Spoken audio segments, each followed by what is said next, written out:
So what do we got for you today? Episode 16 of the Saber Sundays. We're going to talk about one of the sets from one of the most beloved characters in all of Clone Wars and Star Wars combined. So stick around. We'll take a look next.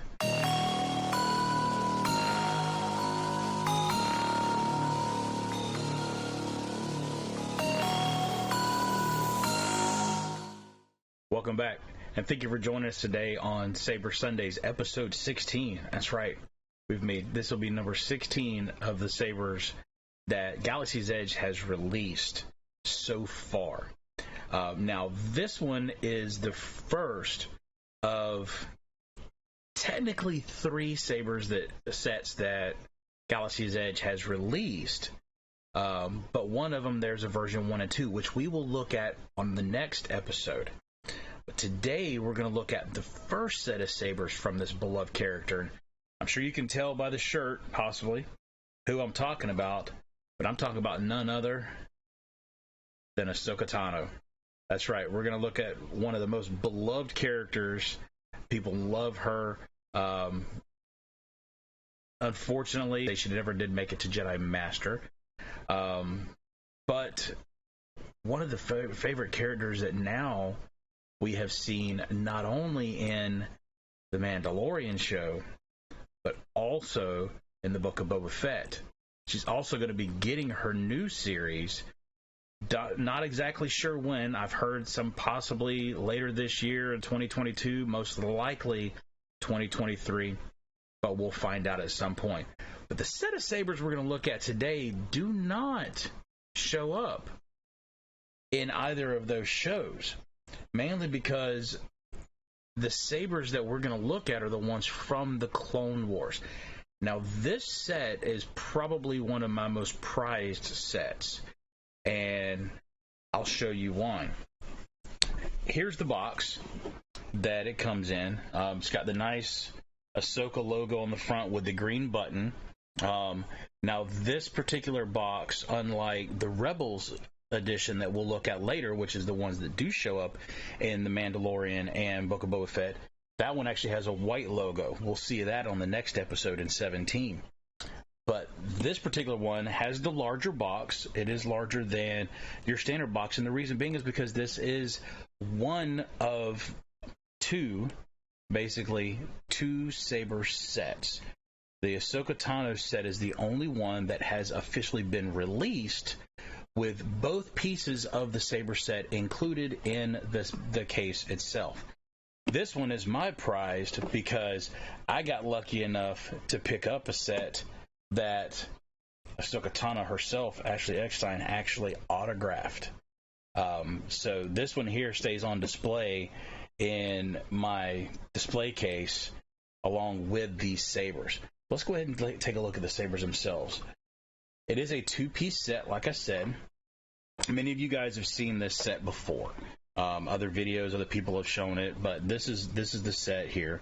You have the smaller and larger, the Katana and Shoto, I believe is the way it's pronounced, set, or Sabers.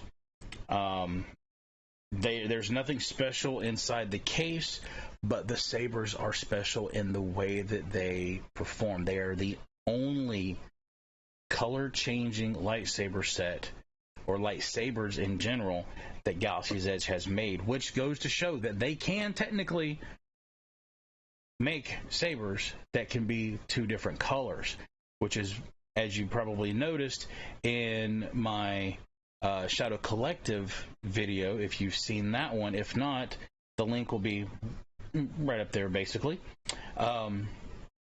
That one originally was Ventress Saber, and it was yellow.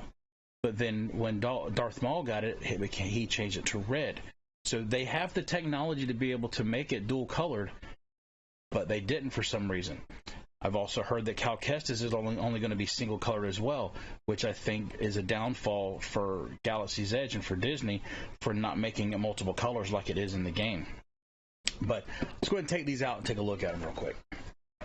Now, with looking at this set, I do not have 2 Jaymoo blades to use. So we're going to use the Jaymoo blade in the larger of the two, or the Katana version, and we're going to use a Galaxy's Edge in the Shoto, which is the smaller one, mainly because what I want to do is actually show you the difference in the activation of the color change. So let me go ahead and get you over to a full screen so that way you can see these in action. So we're going to look at each one of them first individually. And first we'll go ahead and look at the Katana version. This is the larger of the two. It does have the CoverTech wheel. Has a nice design as far as making it look really close to being screen accurate for Clone Wars, the show. It has the two wing pieces on the side here, the black button and gold on there, the gold accent. Has the black piece here that's on there, and then your activation, or the activation switch for the saber itself, which just rocks back and forth, as you can see here. Now, this particular saber has a button. It's really, really hard to see. Let's see if we can get the light on it, but it's really hard to tell where it's at. But it's right here inside this channel, and you can just barely see it. There we go. Get the angle on it. You can see the button sits right there. That particular button is the one that you will hold down, and that's the one that will change the color of the blade. Go ahead, and I'm going to take the blade cap out, the end cap, and let's talk about the battery set. Both of them are encased in the same location as pretty much all the others. The cap threads off, and the biggest difference, and I guess to help you not get them confused, which I really don't think you can because of the difference in size, is the Katana, or larger one, has this black ring around the actual blade, or the battery pack cover, and that's where your threads actually lie at. And I mean, it's got a very nice large opening for the audio to come out. So then you of course have your battery pack. Now this battery pack does not go all the way in. That is as far as it goes. It sticks out like that, mainly because the electronics are so close here on the end of it. I mean, they pretty much come down to about right here before you get to where the battery contacts are at. But that's the reason why the battery cover is so deep, is so it can go over top of the battery pack. It does take AAA batteries, like the majority of your sabers that you're seeing now. So you just have to make sure, of course, to get that lined up properly. Now I'm still using alkaline batteries. I have not gone to the lithium batteries that are supposedly leak proof. Mainly because they're expensive, and I don't plan on leaving my batteries in my sabers anyway, just because I don't want to run the risk of them getting damaged. Some people have said that you don't have to worry about with the lithiums, but I still don't want to take the risk. My luck, the way I am, I'll get lithium batteries and the daggum things will leak. I don't want that risk, because I don't want to have to replace these in any way. So that's the Katana version. The Shoto is, of course, a little bit smaller. You do not have the black ring here on the end, and I'll show you in comparison together when you look at them together. But I'm gonna sit them kind of like this. You don't have the black ring on the end, and of course you can see that it is substantially shorter. It's probably 1.5 inches, maybe close to 2 inches shorter in length, and it's also not as big around. This one here, size-wise, is much smaller. I don't know if you can see there. You can see the other one coming up from behind it, but it looks like it is possibly smaller in diameter. Maybe it's just my eyes because of it, but actually it looks like the main section is the same size. It's this section here on the Katana, this one here on the Katana side, that just makes it look so much larger. But that's how the two of them look. Again, this one here does have the same battery pack location.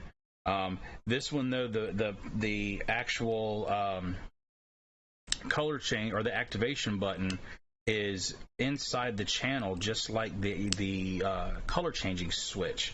So this one, to turn it on, the switch is right here. I'm trying to get an angle on the light for you. There it is. So your switch to turn it on is by your cover tech wheel, whereas your actual blade color changing is by the flat black plate that's on the other side there. So that there is a difference as far as the switch location with them as well. So we'll go ahead and take that blade plug out so we don't have that. We'll go ahead and put our blades in. So I'm going to start out, I'm going to use one of the shorter ones for the Shoto, and just because of sizing wise. So there we have that. Let me get the Jaymoo blade for the larger of the two. Now my Jaymoo blade is much bigger than what you would normally want to use in this, because this is a 36-inch blade. For me personally, when I get to additional of the Jaymoo blades, I'm gonna get a 31 for the Katana side, and I'm gonna get a 27 for the Shoto. Or I'm going to get two 26s and just use the 31 or the 36 I have, because I want to be able to have two of them for the dual sabers, the staff sabers, like the Darth Mauls and Shadow Collective, for instance, the Ventress and stuff like that. So let's go ahead and look. I don't remember which color I have these activated to, because I have not used these in quite some time. So let's see. Okay, so I've got the blue activated right now on the Katana. Let's see which one I have activated on. Okay, so I have blue on both. So this one, you can see the difference. This particular one, and I've got them on my legs so you can't hear the sound as well at the moment. But this particular one is your Galaxy's Edge blade. This is your Jaymoo blade. You can see the difference in brightness. This one here also has the power fluctuation profile on there. Now, here's the difference in the color change. So I'm going to do the Galaxy's Edge stock color change first. So get us in position here. So here's the stock color change.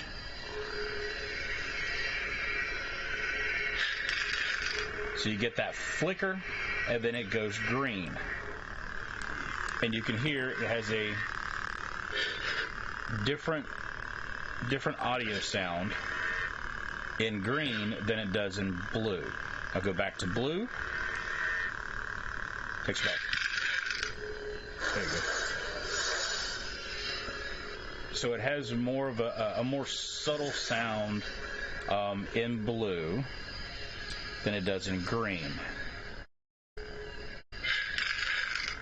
But you get that flicker of white, and then it changes to your green color on there. And I know you can see it in the picture behind me, where you can see the color a little bit better on the green there.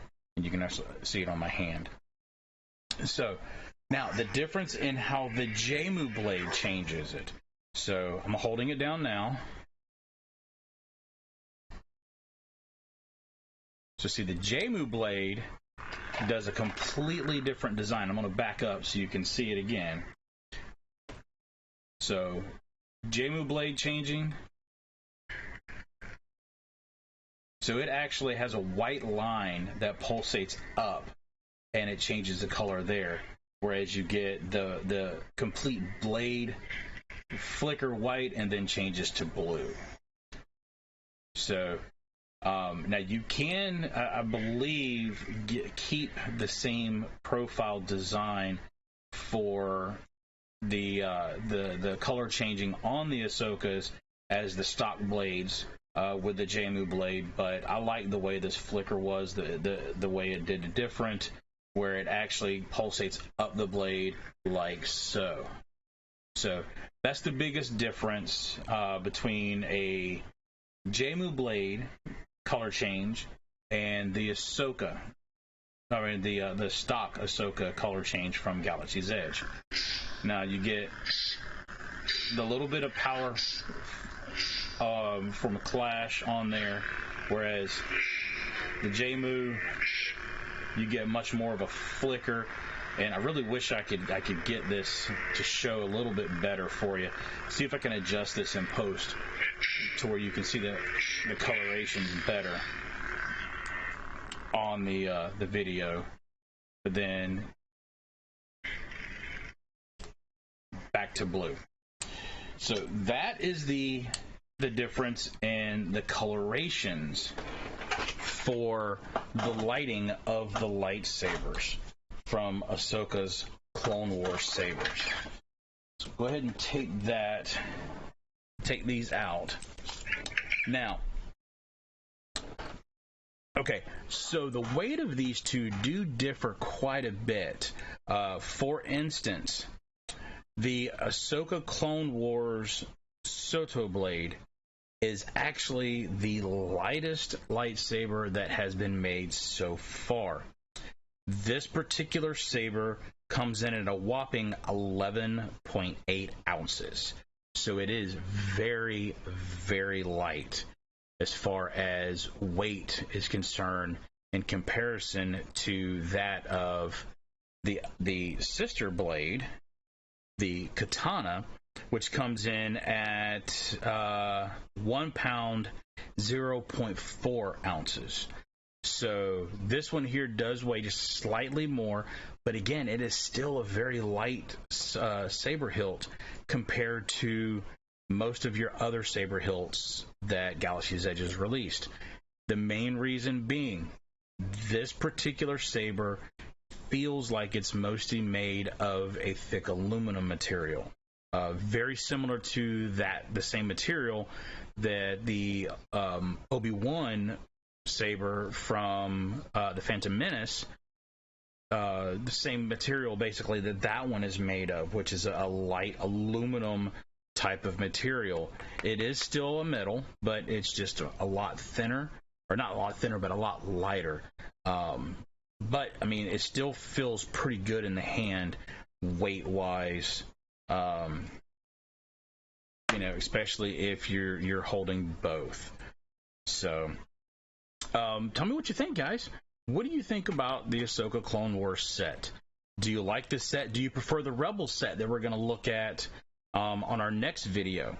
On that one there, we're going to look at the comparison of version 1 versus version 2.